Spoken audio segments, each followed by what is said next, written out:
Now, earlier we discussed whether or not you can think yourself better, but could your home do with a little bit of TLC too?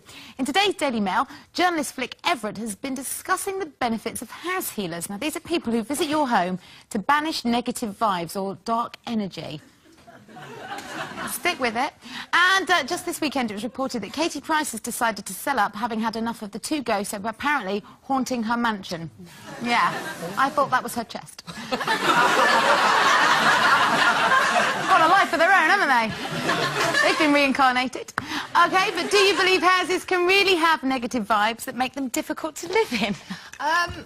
Yeah, well, sort of. I think you just know when you're over a house and it's had negative vibes. The house that my ex-husband and I moved into was our first house after moving out of London to the country.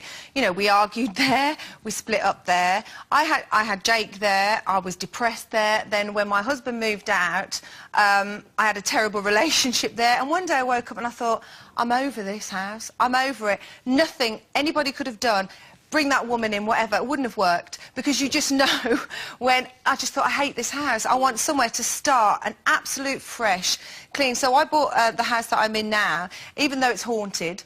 Apparently, Katie Price, nothing on mine, love. They're friendly though, aren't they? Mine are, yeah, they like all the hustle and bustle. But my house has got a really, everyone that comes into my house says what a lovely feeling it's got. You know, it's warm, I've got the fires, I've got candles, and I think I've created, because I've wanted to, a really happy place. And also, let's not forget, I've been there 2 years, I've not had a terrible relationship, and I've had no man living in my house. You haven't had a relationship?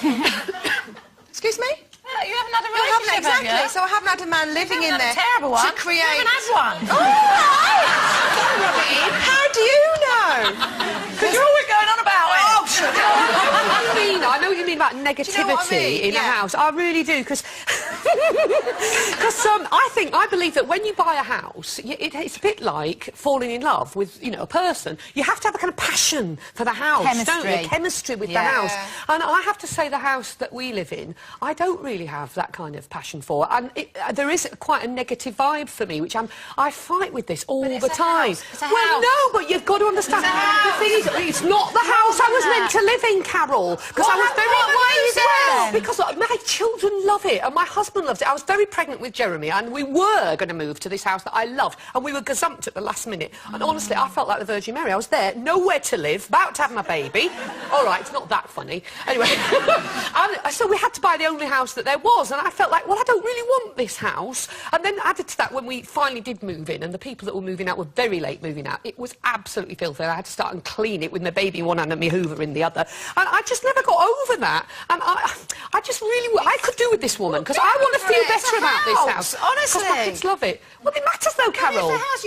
You had somewhere to live. You weren't out in the street. You did have somewhere to live. Why can't you make it your own? I've tried, I've tried. It's like selling on decorating. You could go out with a good-looking man, but if there's no chemistry there, it's never gonna... I'm like with you. a house, honestly, I'm not understanding this. Don't you feel that? You know, like chemistry and passion for a building. Yes, it's your home, Carol. Because you're not homely. You don't get off on smelling the washing and the cooking, do you, like I do? No, that's right. Because I've got a gorgeous boyfriend and you haven't. Oh, shut up! You go and stick your washing.